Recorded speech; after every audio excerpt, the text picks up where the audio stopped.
asked a couple of nights ago, a good friend of mine was asking me, how do you clean your action figures? And it depends. I mean, are you cleaning a vintage action figure? Are you cleaning something with a lot of paint on it? Are you trying to dismantle something and clean it from the ground up? Is it a play set? A lot of different questions. Uh, Depending on what you're doing and what you're trying to accomplish, that will dictate what it is you're trying to, what it is you're going to be using for your project. If you're doing, for example, vintage Star Wars figures, and when I say vintage, I'm talking about the original Kenner run. Um, you don't want to use anything too caustic. You don't ever want to use bleach.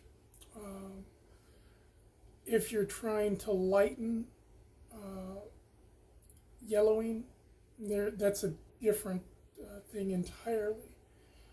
Um, you definitely want to try to stay away from anything uh, too strong. And I'm going to show you what I use here in a second. So all this is dishwashing liquid. I put it in an old Purell pump, but this is great for when you just need a little bit of soap. This is the Dawn Platinum, which is probably the strongest Dawn you can get. I prefer Dawn. This one here is Palmolive. This is okay. I use this on my dishes, but Dawn is great because it really gets out grease.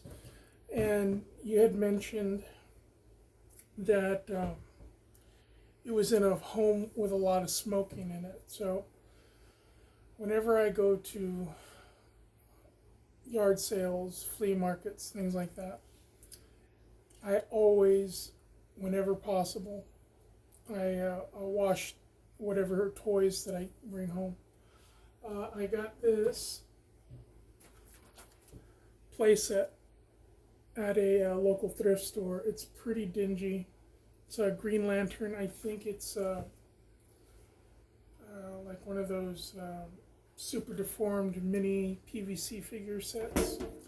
But I like it. I'm going to try to remove the Green Lantern logo and just have it as a generic playset for my 3 3/4 action figures. But it's really dingy. Best thing for it, Dawn. And I'm not trying to shill for the company. I think it's Johnson & Johnson that owns Dawn. But it's the best soap that you can use for cleaning your action figures. It really does a good job of lifting grease. You want to use hot water. If the job is really, the figures are really soiled, a little bit of baking soda, just a little bit. But again, you want to be careful with baking soda because it will scratch whatever it is you're trying to clean. It's very abrasive. I'm going to go ahead and start this real quick. You want to use hot water, as much hot water as you can take it. You don't want it boiling.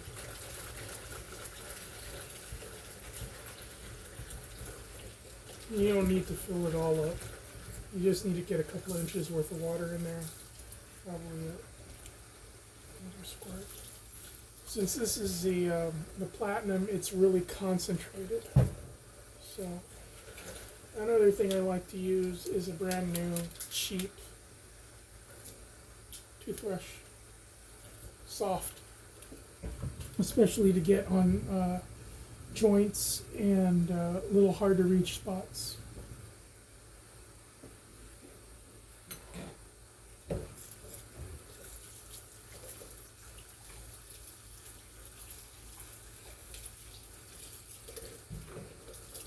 And you want to let the stuff, after you've kind of like given it a once over, let it soak for a little bit.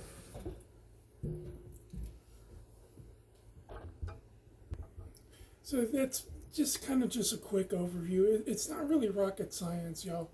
It's fairly simple. Some things to keep in mind when you're trying to clean up old action figures is what's the age of the toy? Is there paint that you're trying to preserve the original paint on it?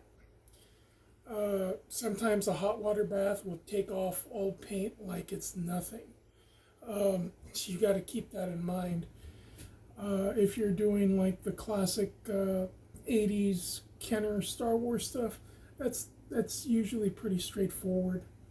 And it's pretty robust. It's not hard to get those things clean. As far as smoke, smell, and yellowness from it, from a smoking home, I don't have a lot of experience with that. Most of my stuff has usually been preserved pretty well. When I go to flea markets and stuff, I don't really look at it or give too much thought, because once I get it home, I'm going to clean it anyway. And if I think I can touch up anything with paint, usually on vintage stuff, the Kenner stuff, you can touch up and put into display condition pretty easily. I do a lot of renovation and fixing of older toys, and know it's frowned upon in some of the hardcore collector groups because they say it diminishes the value of their collections. Quite frankly, I don't care about that kind of thing. And you do what you want. You find something that's broken, give it some new life. That's the way I see it. I find broken toys all the time, and sometimes I can use the pieces to fix another piece, the same one, if I happen to have it. Just keep in mind the materials you're working with, whether you think they may be absorbent. I know that the 90s Star Wars figures, the ones that are really like, they look like they're bodybuilders, I don't like those myself, but I know a lot of people still collect and love those figures. That plastic seems a little bit spongy, and it can adhere odors better, or in this case, if you're trying to remove them, a lot hard, make stuff like that harder to remove. So I don't have necessarily the advice to remove that stuff. I think baking soda is a great odor remover. So if you're looking at those figures and you get your tub of hot water, soak it, get some baking soda, throw it in there, and agitate the water, make sure everything's well mixed, throw it in there, let it soak, be patient, and maybe those you get some surprising results from that kind of thing. But you like the video, let me know. This is kind of more of just a simple, cleaning these things, like I said before, isn't rocket science. So I would just keep it simple. Use simple solutions. Dawn dishwashing liquid is perfect. Hot water, paper towels, and some time and patience and elbow grease. Hope you like it. Catch you kids later. Y'all take care.